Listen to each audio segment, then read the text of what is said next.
We're interrupting now to take you live to Capitol Hill, where a handful of Senate Republicans are holding a press conference about the health care debate. Let's listen in. Because the pitch is, if you vote for this skinny bill, then we can go to conference, then we can get my bill scored, we can get Ted Cruz's bill scored, we can get other people's bills scored that has promise of, maybe bringing us together, but they're not ready to be, they're not scored yet. That makes eminent sense to me, with one condition: we actually go to conference. There's increasing concern on my part and others that what the House will do is take whatever we pass, the so-called skinny bill, not take it to conference, go directly to the House floor, vote on it, and that goes to the president's desk with the argument this is better than doing nothing. Here's my response. The skinny bill as policy is a disaster. The skinny bill as a replacement for Obamacare is a fraud.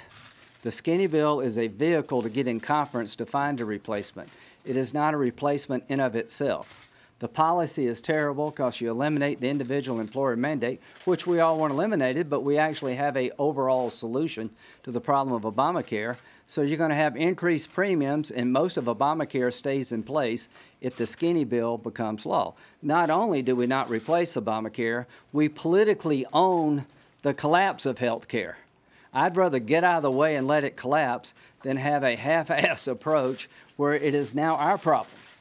So we're not going to do that with our vote. What we will do is move the process along. Our Freedom Caucus friends, who I disagree with a lot, but sometimes I agree with them. Here's what Mark Meadows said. We would send a skinny bill to the president. The question, the answer is no. So it becomes the vehicle for conference.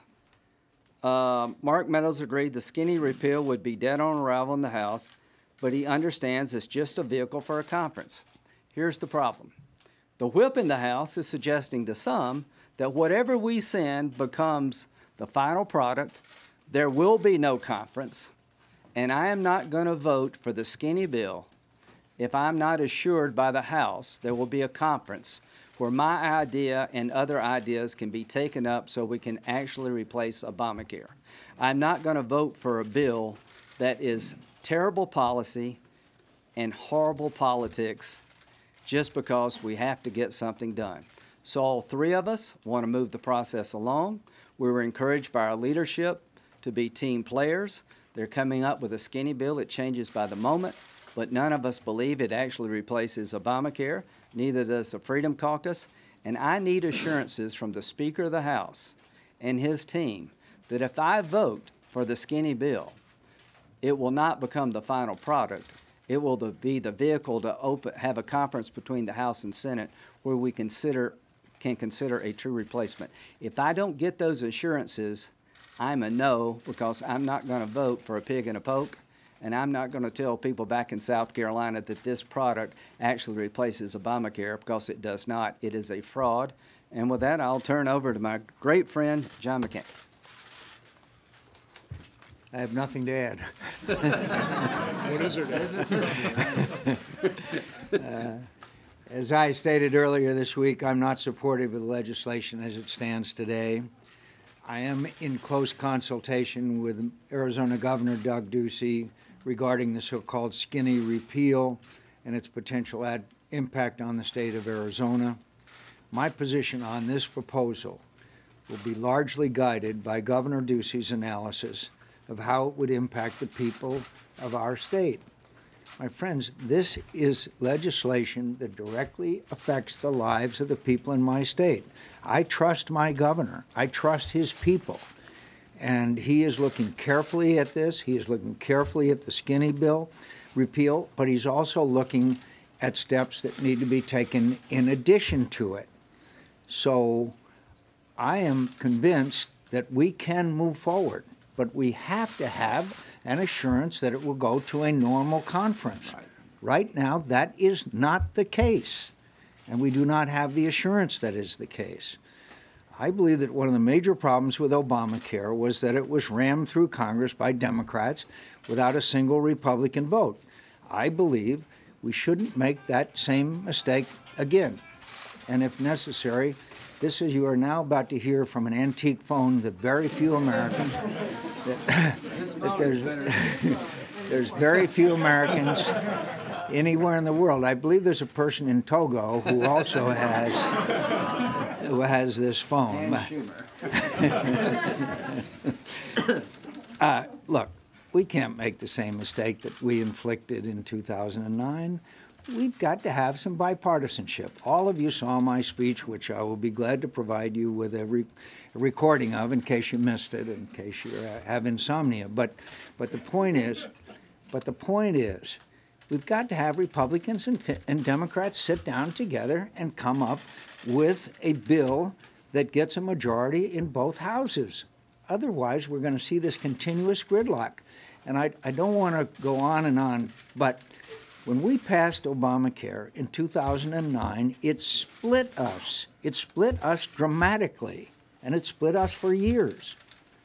It's time we sat down together and came up with a piece of legislation that addresses this issue. And don't think this issue is just out there sitting by itself. In my state, we are down to one health care provider in every county. Co-pays are going up by hundreds of thousands. You're late. You see the freshmen show. Freshmen show no respect for their elders.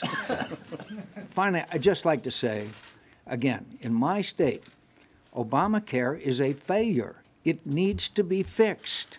We have fixes, but it's got to be done in the normal process. And what I'm afraid of course, is that this thing dies this week and then it sits out there over the August recess or whatever it is. It's time we sat down together and came up with solutions that the American people overall would support. I guarantee you, in my state, the status quo is not satisfactory. And that's one of the major reasons why I've been in constant contact with the governor of the state of Arizona, who bears large responsibility. Now, as is keeping with our seniority, we will allow the two additional senators 30 seconds each. Thanks much, John. All right. Well, first of all, John, it was great seeing you come back, and I've told you a number of times, it's just an honor being able to serve with you.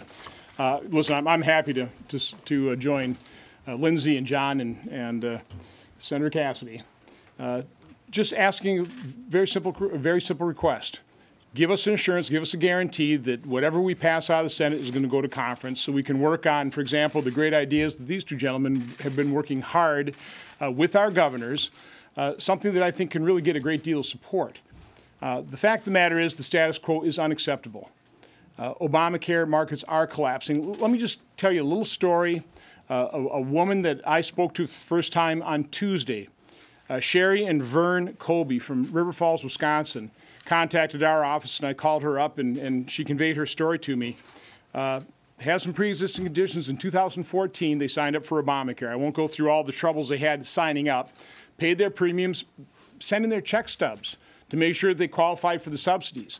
Did their taxes in March of 2015, got the bad news that they made too much money and had to pay $15,000 back to the IRS. Now, the IRS isn't real kind about being real forgiving about it. So in order to pay that $15,000 back, because, again, they made too much money, they first pretty well depleted their 401k. Then they had to sell their home that they intend to live in for the rest of their life so they wouldn't lose their home. I mean, think about that. Now, Sherry and Vern are the forgotten men and women, the same folks that Bill Clinton was talking about, the ones that are busting it. Vern works 60 or 70 hours a week driving milk trucks. Sherry works 30 hours a week as a florist. They're busting it. They're working those hours. They've seen their premiums double or more, their coverage cut in half. They depleted their 401. They lost their house. That's why the status quo is not acceptable. And I'm sorry, the skinny bill of the Senate doesn't even come close to honoring our promise of repealing Obamacare, those market reforms that have increased their premiums, and nothing we're doing, virtually nothing we're doing in any of these bills and the proposals are addressing the challenges, the problems, the damage done to people like Sherry and Vern. And so all we're asking leadership, and this is a very simple request, just give us the assurance that whatever we pass tonight will go to conference And so the good ideas of people like Senator Lindsey Graham and Senator Cassidy here can get scored, can have a chance to be argued, and hopefully can replace Obamacare with something that actually works for folks like Sherry and Vern. And with that, I'm happy to introduce Senator Cassidy, who's doing some great work coming up with an alternative. And I just want to look at the potential of what would happen should it go to conference. Again, Senator Graham, now Senator Heller, and I have been working on a provision which, frankly, will take a little bit longer to be scored. The process, as you know, requires that to occur, and then could be overlaid upon the bill that would be passed tonight. And in that, we hope to take all the dollars that would go to a state and deliver it to the state. The state would have to use it on health care, but then allow that state to come up with a solution particular for their state. What happens in Alaska with less than one person per square mile is very different than what happens in Washington, D.C., over 100,000 people per square mile, which is different than South Carolina, Louisiana, Wisconsin, and Arizona. Those states should decide what's best for those states. We can do that through this process if indeed we pass the bill tonight, and then it goes to conference committee, and then we can overlay this. We think this is the way to fulfill the promise President Trump made to the American people to actually repeal, and that's our commitment. We hope this process allows it. Senator Rand, when you said that you have increasing concerns that you will pass this bill and that it will not go to conference, did something happen to make you feel that way? Yes. Because we know that, what is it that happened? Mark Meadows, who has become a good friend, he's from North Carolina. He's a really good conservative. He's in the Freedom Caucus. He's been suggesting that nobody in the Freedom Caucus sees this as a viable replacement. I don't think Governor Ducey is going to say that the skinny bill fixes Arizona's problem. I know it won't fix Sherry's problem. We're just trying to create a vehicle so we can take our bill, which hasn't been scored, that Governor Ducey likes, and see if we can come up with a block grant approach. 4 states get 40% of the Obamacare dollars. We're trying to level that out. So Mark called me and said that he was concerned that there's a move in the House to take whatever we pass in the Senate and pass it, not go to conference. We have been trying to communicate to the Speaker. We've asked our leader point blank, and he says the Speaker, prefers to go to the conference, intends to go to the conference. I want to know, are you going to go to the conference? I want to know that because I am not going to vote for a piece of legislation that I believe is not a replacement, that politically would be the dumbest thing in history to throw this out there, collapse the individual market, and own the problem at a time when Obamacare is collapsing. So I think Senator McCain is dead right. If you listen to Governor Ducey, John's going to have a pretty good decision to make. The governor's going to look at our new approach overlaid, and he's going to tell John that works for Arizona. I can tell you right now, the skinny bill doesn't work for any state. It's never meant to be the final outcome. It's meant to be part of a process to get a better outcome. My bill hasn't been scored. Our bill hasn't been scored.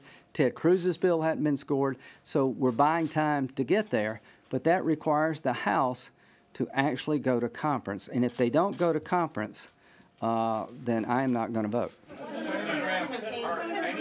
Are any three of you worried about, is there a concern if you three block the replacement attempt tonight that you will then have to be accountable to voters who really want Obamacare replaced? I do this with joy in my heart. I'm going to go back to South Carolina and say that the skinny bill does not replace Obamacare. The skinny bill leaves most of the Obamacare infrastructure in place. It's a disaster for premiums in South Carolina. It was never sold to be the final product. That I was told that if I vote for the skinny bill, I get a chance to put in play my block grant approach. So I'm not the bad guy here. I'm actually a team player. I'm trying to honor the request by our leadership to keep the process alive. And as we get to near the goal line here, this will surprise people in South Carolina. You need to trust but verify in Washington. You get the game. By the way, let me just confirm what Lindsey said. This has been sold to us as the vehicle to get to conference, so we can have the time. Because CBO hasn't been able to score things. We had 22 senators sign a letter that I asked the CBO to score the full repeal of Obamacare back in March. Never got the score. We've been told this is the vehicle to give us the time to get those scores so we can take a look at these other alternatives. And so, again, all we're looking for is a pretty simple guarantee. We're not trying to tank anything here. We're trying to do positively. We'll vote yes as long as we get that guarantee. Wait a minute. Let me ask you. Wait a minute. He wants to ask a question. Do you believe the skinny bill is an adequate replacement for Obamacare and would it fit your problem? It absolutely would not, Senator Graham. Senator Graham. I gotta go. Yeah. Senator Graham. Ask, he's got one more. Senator McCain. Come on, my question is for you, actually. Senator McCain, what do you say to people who, you gave this big speech about returning to regular order. You say Yes. you want to work with Democrats. Yes. What do you say to people who say, then you should vote no and send this thing back to a committee? And Right now, start from the as I mentioned earlier, I am voting no, unless I see that there is a path to a conference that will come out with a result that will address the challenges. The status quo in my state is unsatisfactory. That's why I'm working with the governor of my state, who has proposed 3 different amendments, which I will be putting up for votes as we go through. And if it satisfies the governor, then I would be satisfied. Right now, my governor is not satisfied. Okay? So I got One last question from South Carolina. Has the parliamentarian said that your amendment with Bill Cassidy would be conferenceable? I am 99% sure that we'll get a memo from the parliamentarians saying that the Graham, Cassidy, Heller, maybe Johnson bill will be conferenceable, and that block has been checked. And I really wasn't too much worried about anything above that until I got a call from Mark Meadows. And I got a call from Mark Meadows, who believes, like Ron does, and I do, that the skinny bill is not a replacement, that Obamacare is collapsing and the skinny bill won't prevent it from collapsing, and in many ways makes everything worse. So that part of it, I think we're good to go. I just need an assurance. And what's an insurance? Who asked that? Okay, and here's what an insurance. How do you get what is the guarantee? Is Okay. it a blood oath? Is it? I'm serious. You've been involved in negotiations plenty of times. We don't have it. It's like pornography. You'll know it when you see it. There you go. We gotta go. Yeah, Go ahead. No, come on. Thank you much. Come on. Go ahead. Say whatever you want to say. Well, you also asked, why are we a little concerned? Walking up here, somebody's asked me that the House is going into martial law. I didn't even know that was possible. I guess that would give us a little bit of a concern. I do, in the remaining moments, I'm happy to give you all this chart. I keep talking about information we need. This shows you the disaster that is Obamacare in terms of effective premiums. This was the premium trend prior to Obamacare. This is what we're talking about now. This is why Sherry and Vern can't afford insurance. This is the kind of information we need to make better information, to have a better process, to actually have a replacement that will work for Sherry and Vern. And we'll end on this. As to the skinny bill being a replacement for Obamacare, actually helping Americans like Sherry, people in my state, that's about as accurate as when President Obama told you, if you like your doctor, you can keep your doctor. Thanks much. Just one follow-up. All right, let me try to translate what you just saw. That was a group of Republican senators saying they need assurances from their Republican colleagues on the House side that if they vote yes on this so-called skinny repeal, that indeed the bill will then go to conference where they could make changes, further amendments, because as it stands, these senators, in the words of Senator Lindsey Graham, the bill itself is a, quote, disaster and a fraud, and most of Obamacare stays in place with it. Now, on the question of why they need further assurances when people like Mark Meadows, who is in the influential Freedom Caucus, have agreed, yes, the skinny bill is just a vehicle for us to progress into conference. It sounds like they don't trust that and that they need further assurances from the House Speaker. You also saw Senator John McCain there in surprisingly charming and healthy form just days after a diagnosis of a malignant brain tumor. Senator McCain says we've got to have some bipartisanship in all of this. A vote is expected on that bill, and without those 4 senators, the bill will not pass. The ball is now in the House leadership's court. We'll take a break here. You're watching CBSN.